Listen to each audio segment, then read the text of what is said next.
Live every day as if it were the last, because before you know it, time goes past and life's just not that long.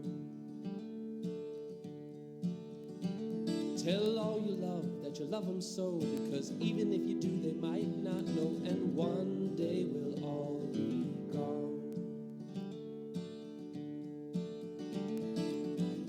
Taste the wind, don't let it blow on by. Sing songs of love, let the music get you high, and when it's said and done, you'll know. We can learn so much from the misery and the mistakes of our loved ones. My mother was my all-time closest friend. My mother and I had many strong arguments. We had many serious conflicts, but she was my all-time closest friend. No one will ever love me more than she did. Probably no one will ever love me as much as she did. My mother died at 74 in 1982, 40 years ago. She enjoyed the television comedy that had a good message, All in the Family, with Archie and Edith Bunker. She loved to laugh as she watched.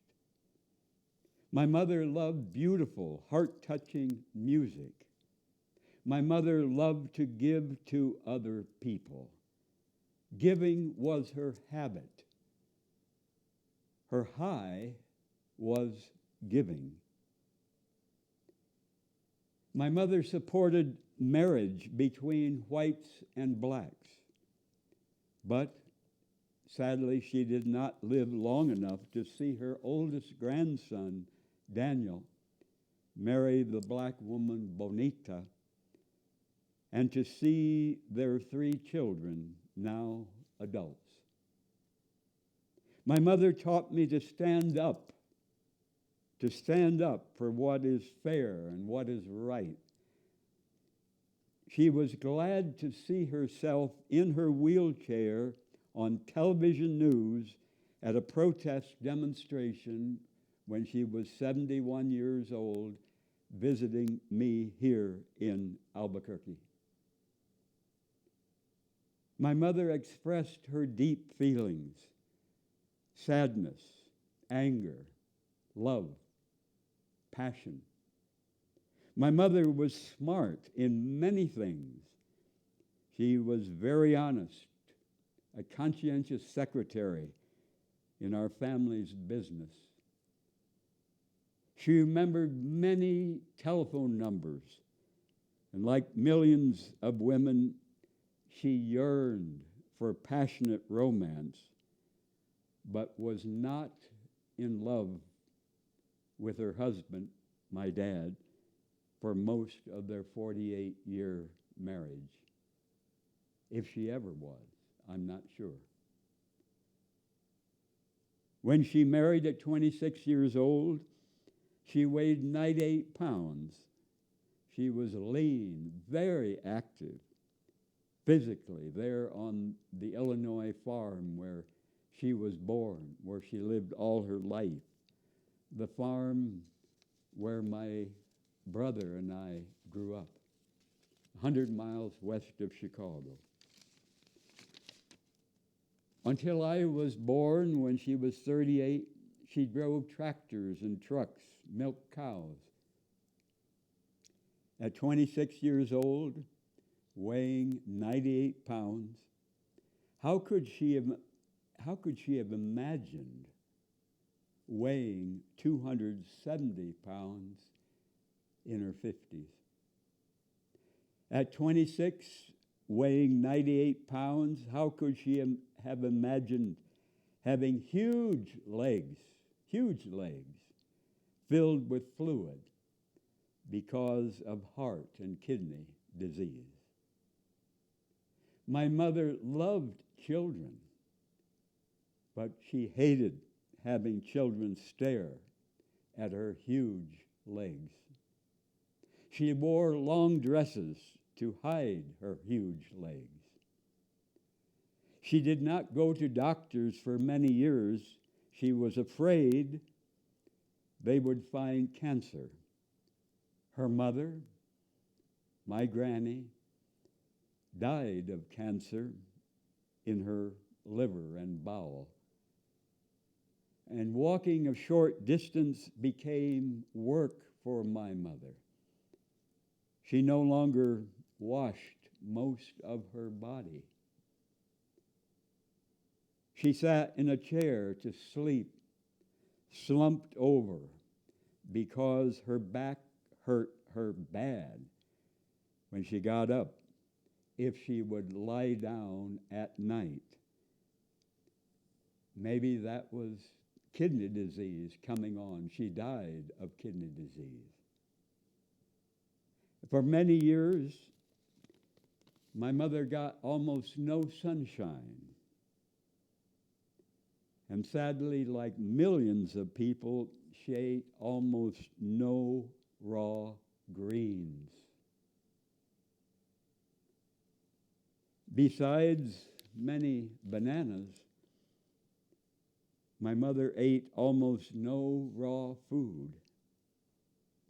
My mother and my dad were miserable cellmates in the prison of marriage until she died,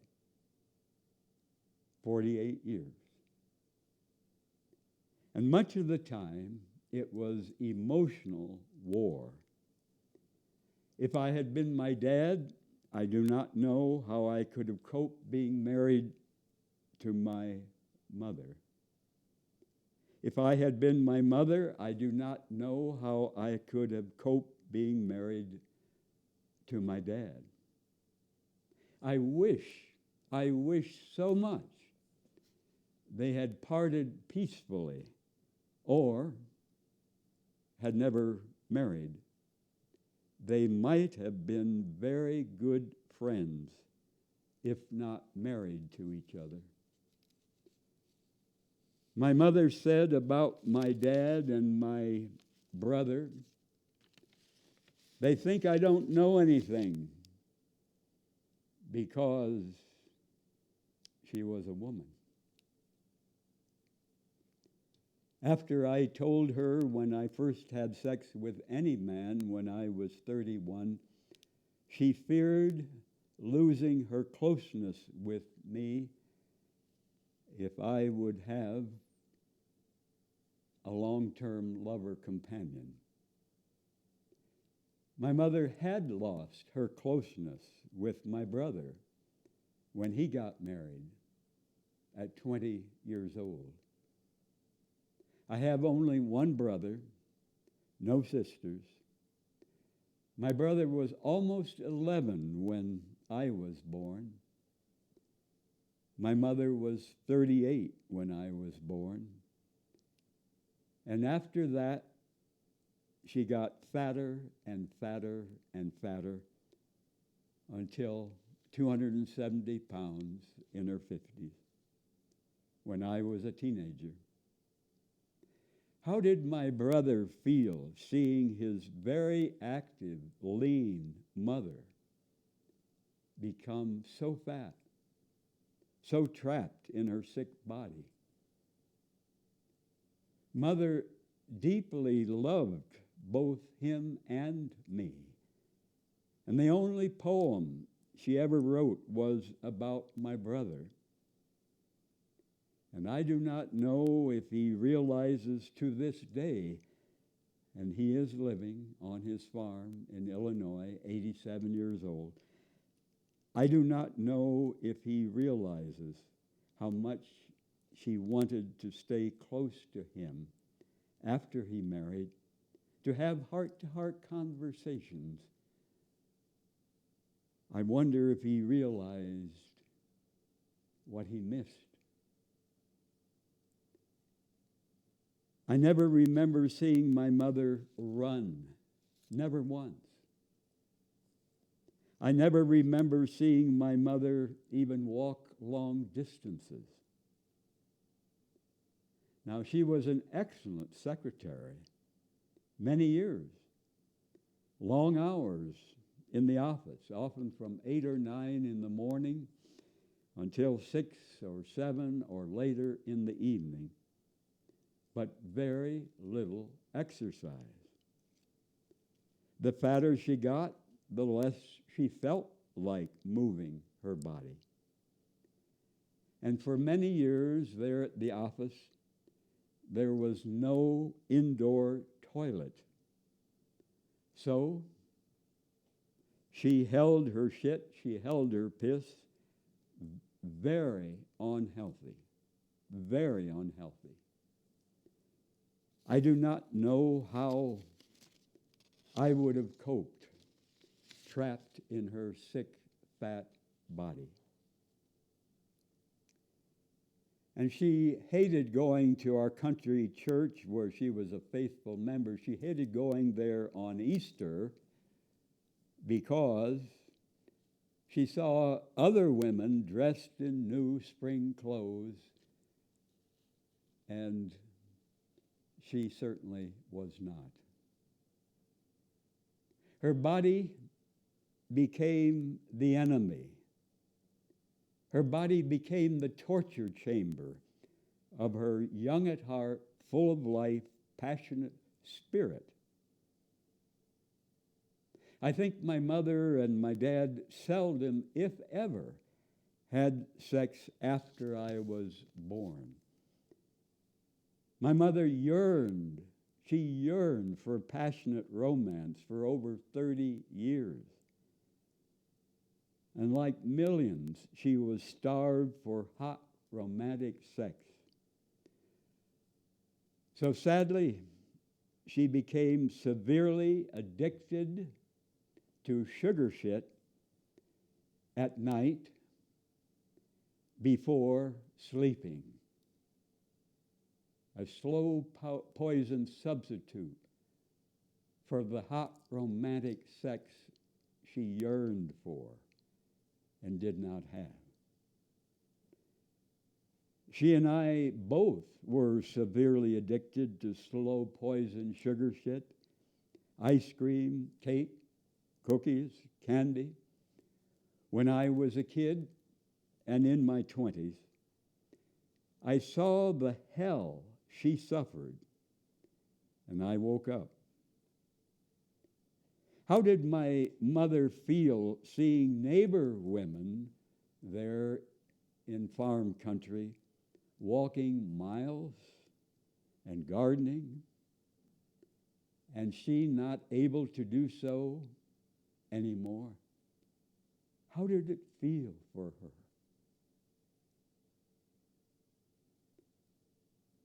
I changed. I eat no sugar shit. My only sweets are lots of fresh, whole fruit, not fruit juice, sometimes blended carrots and raw honey. She used to tell me when she had me do so many things for her she could not do anymore.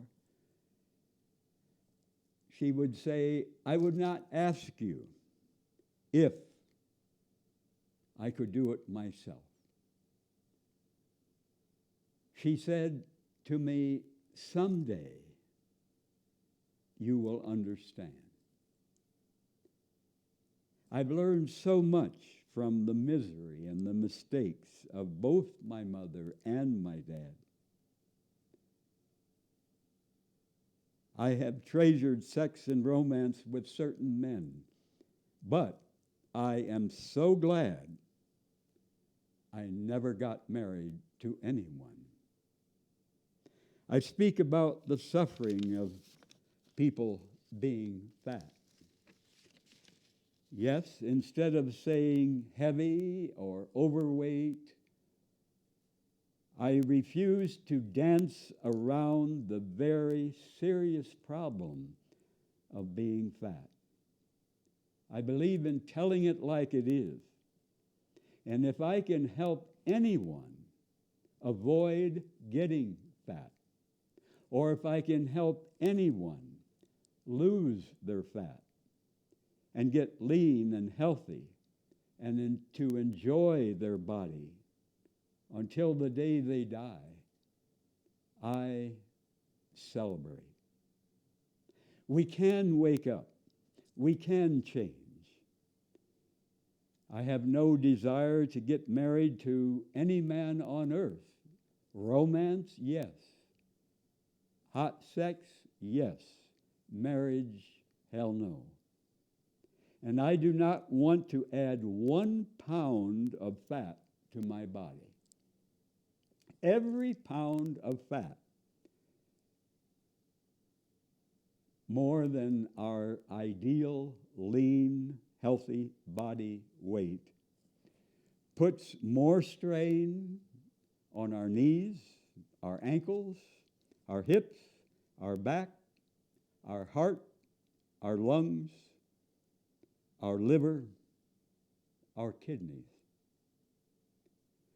Yes, we can learn so much from the misery and the mistakes of our loved ones.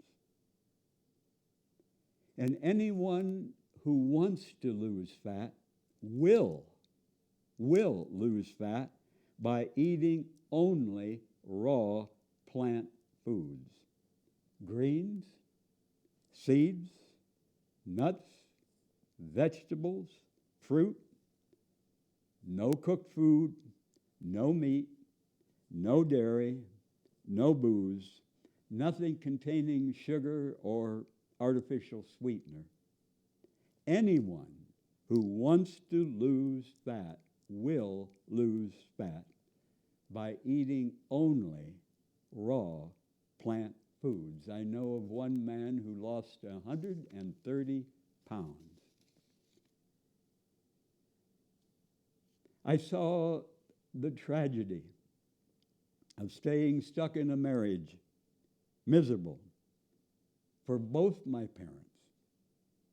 I saw the tragedy of becoming severely addicted to sugar shit as a slow poison substitute for hot romantic sex and romance my mother yearned for.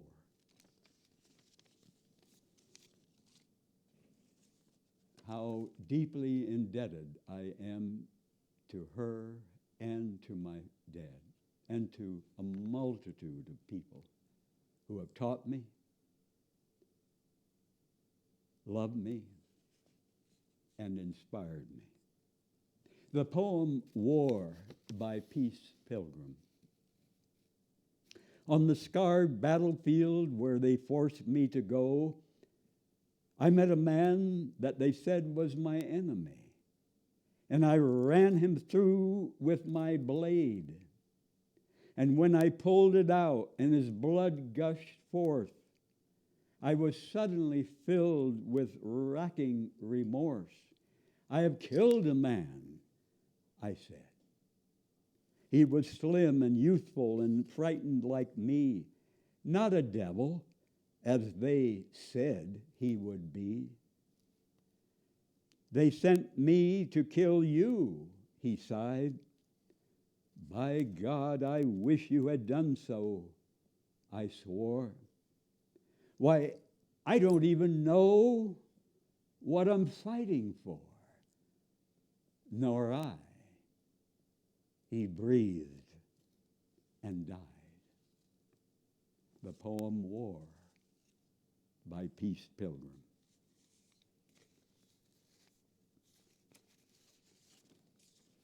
Marriage is promising each other to be in love and make love with only each other until death do us part. Many people want to get married, and that's your choice, you're right. So I speak now to you. If you're a woman and a man, if you are two women, or if you're two men wanting to marry each other. And here are many questions for you to consider together. Do you both want kids? If only one of you wants to have kids, how's that going to work? If both of you want kids, how many? One or 6 or 8? Do you agree on how to raise kids? How differently were you both raised by your parents? Have you looked at the childhoods of each other and have seen what you liked and what you didn't like about how you both were brought up? If any of your kids come out gay, lesbian, bisexual, trans, will you both be fully accepting? Are you both religious? And if so, the same religion? If one of you is not religious, how will you raise your kids to be religious or not? If you're in different religions, how will you decide which religion for your kids to be raised in? Are you both opposed to all hitting and cursing kids? Do you both know and feel loved by each other's families? When you wrong each other, do you soon apologize? Do you forgive? Or hold a grudge for a day, a week, or longer? Many couples fight like crazy over money and bills. Does one of you enjoy living simply? And does the other want to buy crap no one needs? And if so, if there's that big a difference, how you look at money and how you want to spend money? Do you want a bank account together? Or do you want to have separate accounts? Do you want to live in a small place or a mansion? Do you want to live in a low-income community with people of every color, or in an upper-income community of mostly white people? Does one of you need and want much more peace and quiet than the other? Much of the time, no television, no radio, no music on. Do you each stay up late or get up early? Do you both enjoy many visits from friends? Is one of you much more neat, wanting the house to always look picture perfect? Or does the other want the house to feel relaxed and lived in? Not filthy, but relaxed and lived in. Does one of you eat only healthy food and the other mostly junk food? Do either of you drink booze or use other drugs? Are you truthful with each other? Do you lie to each other about anything, small or big? Are both of you or one of you committed to living fairly in this world, family of over 7 billion people? Do you each have long-time close friends? Are you open about your past lives, past lovers? Are either of you emotionally constipated and hard to open up? hard to show feelings? And as of now, are you both strongly attracted sexually to each other? Or, if sex is not important to both of you now, what if someday that changes for one of you? My dear friend Tom, a preacher, married a woman, and years later, after marriage, Tom realized his strong attraction to certain men. He and his wife stayed together, but she never fully accepted his sex with men. My friend Beverly knew before she married Frank that he was attracted to men, and that made it much better for both Beverly and Frank. They knew from the beginning. He was honest with her. But often one partner has not realized or accepted his or her attraction for persons of the same gender before marriage to the person of the other gender. And that is what was the case with my dear friend Tom, the preacher.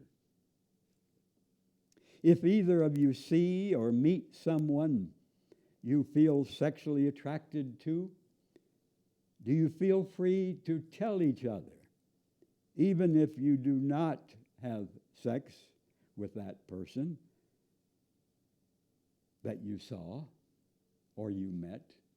Can you be open with this other partner about your feelings, regardless if you ever have sex with that person you're attracted to? Are you much more sexually attracted to other persons than you are to your partner? Do both of you enjoy cuddling together? Naked, sober, cuddling together in a way that's more emotionally vulnerable, emotionally intimate than the wonderful pleasures of sucking and fucking? Are you or is your partner repressing big parts of who you or your partner is in order to stay together? Locking whole parts of you in closets. I'm not talking just about sexual feelings. I'm talking about anything that's important to you.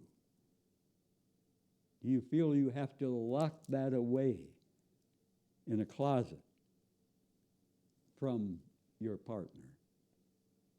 Do you realize each of us in life have very mixed feelings about even the people closest to us and our relationships? Is either of you starving sexually? And are you then turning to booze or gambling or hogging out on junk food or fighting over stupid things or becoming workaholics?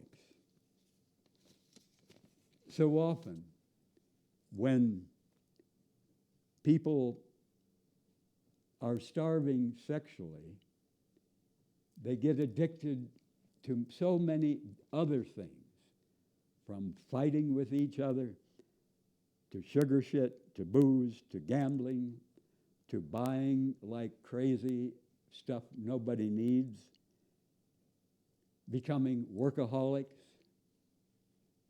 Have you each faced and gotten rid of the shame and the guilt about sex and about being naked with each other?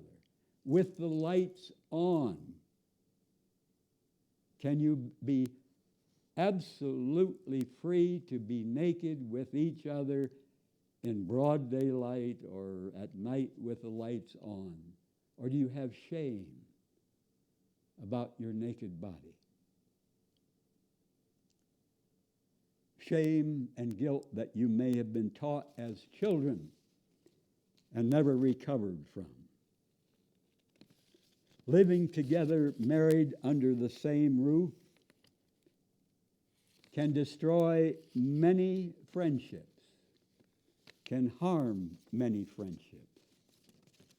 Are either of you making big changes in how and how much you travel, or how much you spend and consume and pollute to slow your part in the climate crisis? What about your politics? Are you nearly the same or very different? Where do you each stand on white supremacy, racism, justice, police brutality, U.S. wars? Before making a solemn vow to being romantic with only each other until one of you dies, try living together under the same roof for 6 months or a year to see how your relationship works. Why make a foolish promise and regret it later, or breaking that promise, or wanting to break that promise?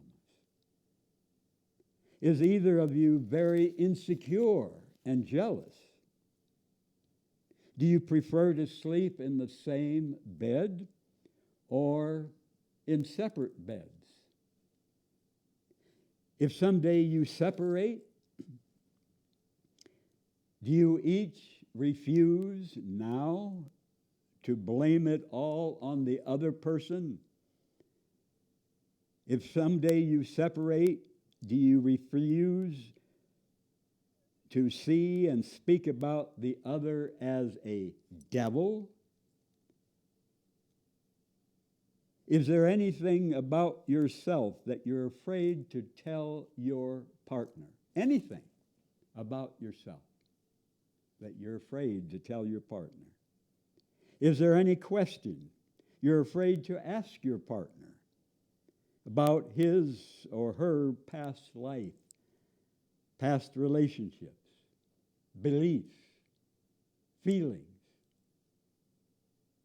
Do you both enjoy warmly hugging each other when alone and in public? If not, why not? Is passionate sex very important for one or both of you? How often? Once a week? Once a day? Once a month? If very important for only one of you, where does that leave your romantic relationship? If you both treasure passionate sex, do you tell each other exactly what turns you on, what you like to do, to feel, to have done to you? And do you tell each other what turns you off in making love? Can you imagine a peaceful or bitter separation and divorce if it comes to that? Peaceful or bitter separation? If either of you becomes severely disabled with dementia or whatever, no longer capable of sex, do you give your partner permission to have sex with someone else? Do either of you hold grudges against anyone or against each other? How do you talk about your former girlfriends or boyfriends? That can tell the partner a lot about how someday your partner might be speaking about you.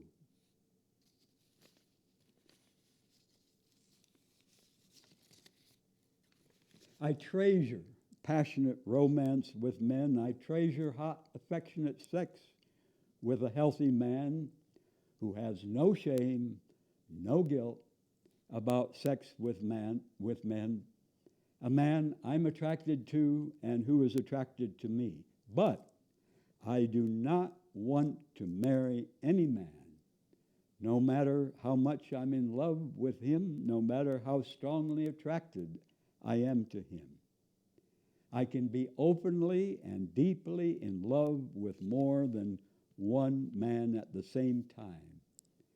So I would feel trapped, I would feel caged, I would feel suffocating in marriage to just one person. I refuse to make a promise that I would later regret. I aim to tell the truth.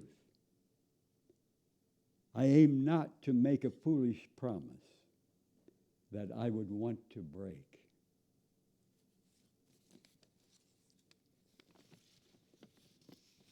Would a loving human parent slam and lock the door forever against a son or daughter, regardless what evil they had done? Would a loving parent God sentence billions of people, or even one person, to never-ending torture, no pardon, no parole?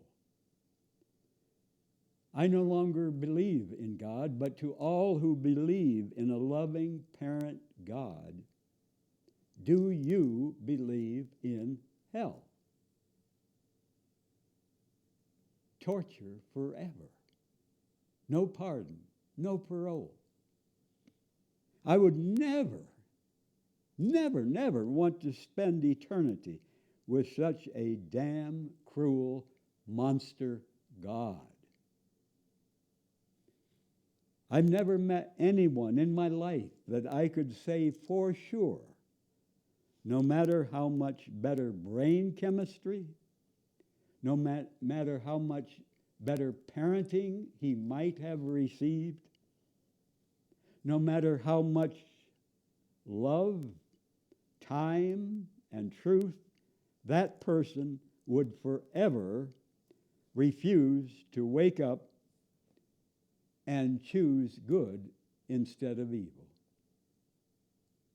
Would a loving, all-powerful parent God refuse to help millions of people in war zones who prayed desperately to keep them and their families safe, but they were massacred despite all their anguished prayers? Massacred often by soldiers who claimed to be religious, even Christian. Soldiers on both sides praying to God while they kill each other.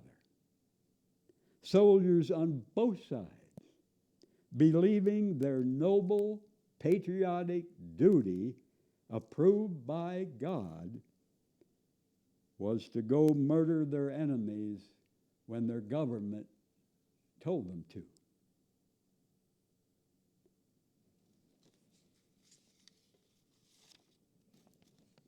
If we want kids to be honest, are we adults always honest with each other and with our kids? Do we adults welcome sincere questions about anything in our lives? Personal questions from our kids. Do they know they can ask us about anything? Death, sex, painful family secrets. Do we adults keep our promises? Do we apologize and ask forgiveness when we wrong others? When we wrong our kids?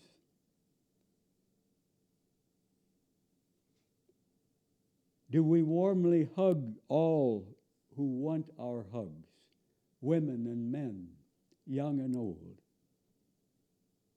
We all need hugs from birth to death. And children not hugged sometimes never heal from their starvation for physical affection. Do we adults reject the junk food and the booze our friends may offer us? Do we adults dance and celebrate life with no booze? Do we forgive and hold no grudges? Do we refuse to tell? Do we refuse to laugh at jokes putting down women or men? Do we refuse to tell or laugh at jokes putting down gays, transgender persons, people of any color? Do we question deeply what governments tell us, what news media tell us, what religion says? Do we see all people in the world as our family? Are face-to-face, heart-to-heart conversations more precious to us than television or internet? Always confront me. If you see me walking on the street and want to stop and talk, always confront me when I fail to walk my talk. And always feel free to sincerely ask me any personal question about my life. I love personal questions. In the Bible, the Apostle Paul wrote, "Let your women keep silence in the churches, for it is not permitted unto them to speak, but they are commanded to be under obedience." That wasn't the Taliban that said that. That was the Apostle Paul in the Bible. He also said, "Let the woman learn in silence with all subjection." Paul wrote, "I do not allow a woman to teach, nor to usurp authority over the man, but to be in silence." How awful, how damn awful. And that's in the Bible, written by the Apostle Paul. Talk about the Taliban in Afghanistan today refusing to respect equal human rights of women. Millions of Christians in the United States believe, they say, the Bible is the inspired Word of God. But the Bible, over and over and over, puts women below men. If I were a woman, how in the hell would I feel? Would I want such crap chaining my life? As a man, I support full equal rights for women. I damn the many Bible verses putting down women below men. In the Bible, the Apostle Paul wrote, "Servants, obey your masters in all things." So, if your white master wants to rape you and you're a black woman enslaved, obey your masters in all things. What despicable shit. What evil shit. The Apostle Paul says, Please your masters well in all things. He said, be obedient to your masters with fear and trembling. The Apostle Peter wrote, servants, be subject to your masters with all fear. Sadly, the Bible never once says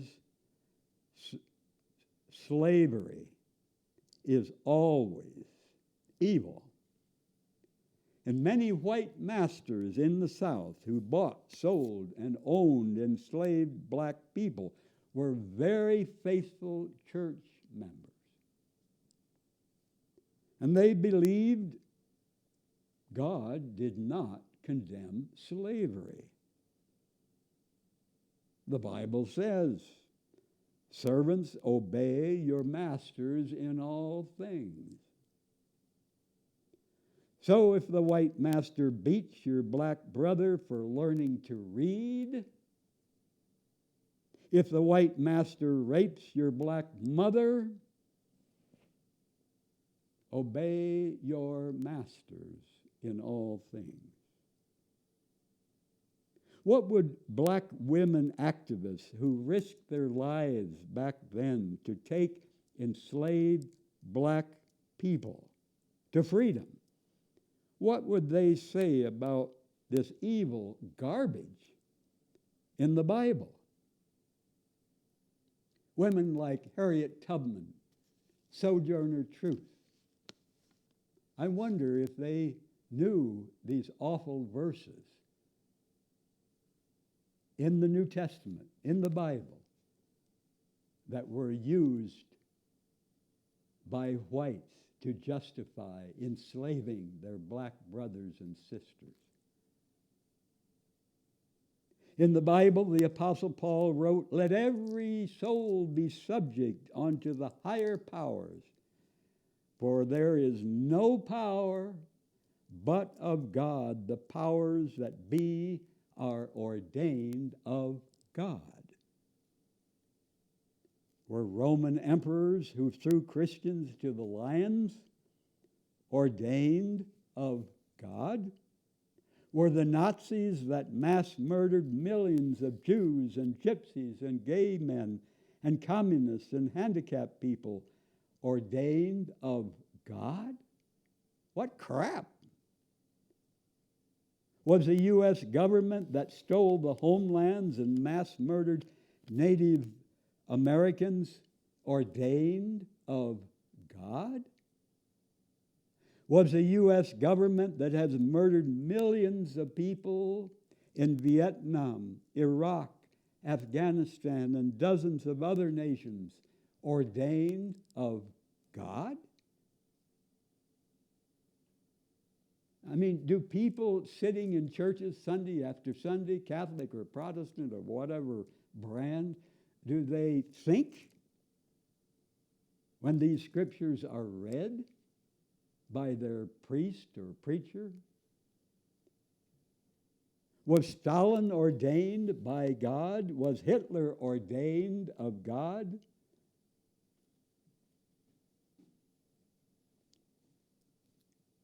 The doctors who tortured and killed people in the concentration camps, were they ordained of God? In the Bible, Jesus called God Father dozens of times. Jesus said, your heavenly Father feeds the birds. Are you not of more value than the birds?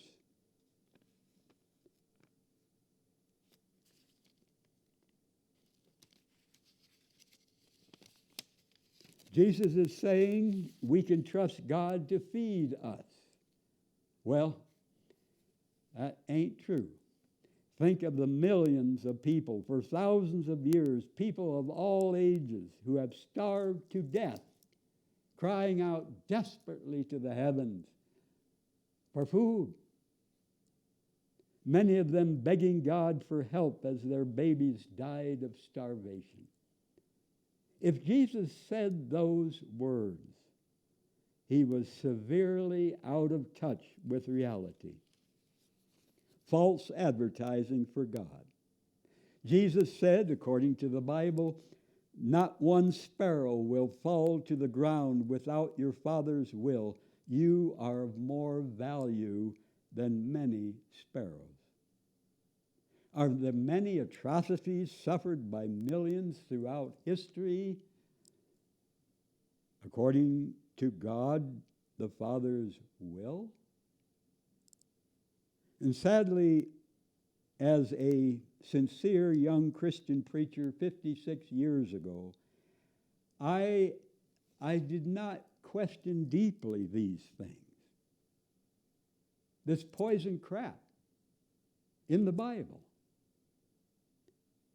And Jesus said, if you then who are evil know how to give good gifts to your children, how much more will your Father who is in heaven give good gifts to those who ask? Well, it just ain't true. Sadly, false advertising for God. I swallowed it. I taught it.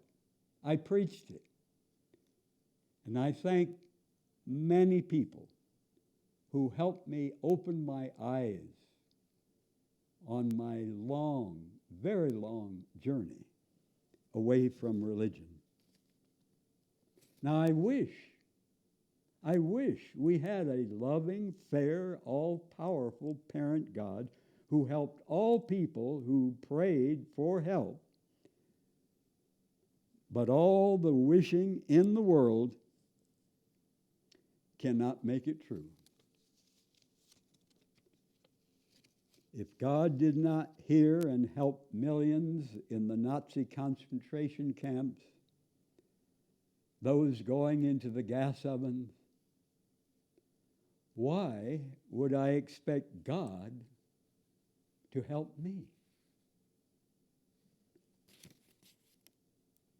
Many military veterans never admit to themselves or to others they were conned, they were lied to become soldiers.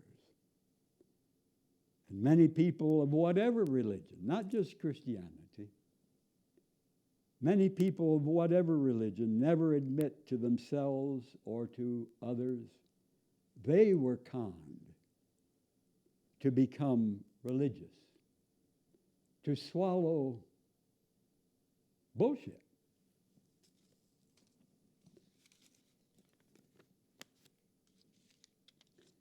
Eve Ensler, a longtime committed activist known worldwide for her stand for full and equal human rights for women, Eve Ensler wrote the book, The Vagina Monologues, or I guess it's a play, The Vagina Monologues. Eve Ensler's dad had sexually abused her, had beaten her when she was a young child.